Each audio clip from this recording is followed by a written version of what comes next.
Ich erkläre dir in diesem Video, was genau eine Nagelmasse ist und welche Anwendungsmöglichkeiten du mit ihr hast. Außerdem zeige ich dir natürlich auch, wie du die Nagelmasse richtig benutzt. Für die Anwendung benötigst du natürlich eine Nagelmasse und dann optional einen Sulky-Protektor, den es in verschiedenen Größen gibt, oder auch eine Tamponade und dann noch eine Verbandschere zum Zuschneiden der Tamponade oder dem Protektor. Wir beginnen auch mit Anwendungsmöglichkeit Nummer 1, die Nagelmasse in Kombination mit einer Tamponade. Eine Tamponade ist ein Fließstoff, der eingesetzt wird, wenn ein Nagel zum Einwachsen oder zum Einrollen neigt.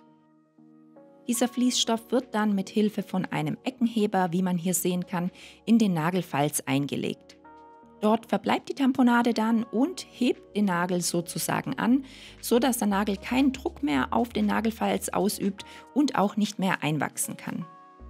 So sollte es jetzt aussehen, wenn die Tamponade richtig in den Nagelfalz eingelegt ist, und damit sie nicht verrutscht, müssen wir das Ganze jetzt noch versiegeln. Dazu nehme ich jetzt die Nagelmasse und trage eine dünne Schicht auf. Ich trage die Schicht auf die Tamponade, aber auch ein wenig auf den Naturnagel auf, verstreiche es, wie man hier sehen kann, ein wenig mit dem Finger, damit es nicht zu dick ist, und lasse es dann anschließend trocknen. Nach dem Trocknen ist die Nagelmasse durchsichtig, sodass man sie nicht sieht, und die Tamponade ist dadurch versiegelt und kann auch nicht verrutschen. Anwendungsmöglichkeit Nummer 2 ist die Nagelmasse in Kombination mit einem Sulky-Protektor. Der Sulky-Protektor ist, wie man hier gut sehen kann, eine kleine Kunststoffschiene, die auch bei eingerollten und zum Einwachsen neigenden Nägeln eingesetzt wird. Ich schiebe ihn mit Hilfe einer Pinzette auf den seitlichen Nagelrand drauf, sodass dieser Nagelrand nicht mehr in den Nagelfalz reindrücken oder einwachsen kann. Anschließend trage ich auch hier wieder die Nagelmasse auf, lasse sie trocknen, sodass der Protektor versiegelt ist und nicht verrutschen kann.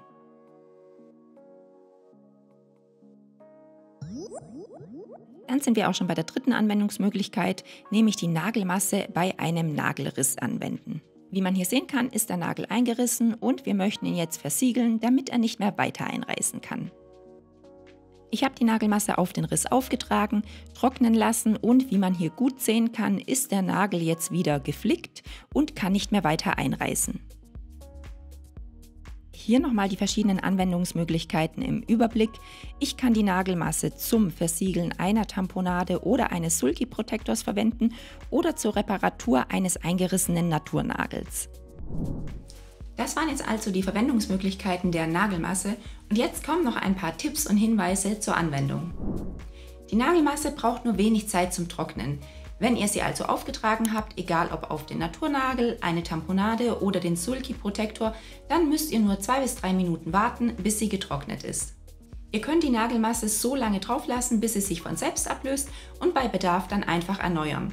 Beispielsweise, wenn eine neue Tamponade eingelegt werden muss oder auch wenn der Riss, den wir mit der Nagelmasse versiegelt haben, noch nicht vollständig herausgewachsen ist. Wichtig ist auch zu wissen, dass ihr die Nagelmasse keinesfalls bei Entzündungen anwenden solltet. Wenn ihr also eine Entzündung im Nagelfalz habt und hier eine Tamponade einlegt, bitte keinesfalls mit der Nagelmasse versiegeln, sondern lieber ein Mittel auf die Tamponade auftragen, das entsprechend entzündungshemmend ist. Zur Anwendung der Tamponade und auch des Sulky-Protektors habe ich übrigens auch noch extra Videos gedreht. Wenn dich die Themen also interessieren, dann schau einfach unterhalb von diesem Video in die Videobeschreibung rein. Da habe ich euch die beiden Videos verlinkt. Ebenfalls in der Videobeschreibung habe ich dir verlinkt, wo du die Nagelmasse kaufen kannst.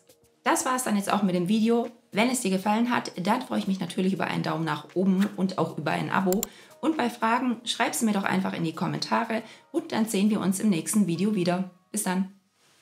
Tschüss.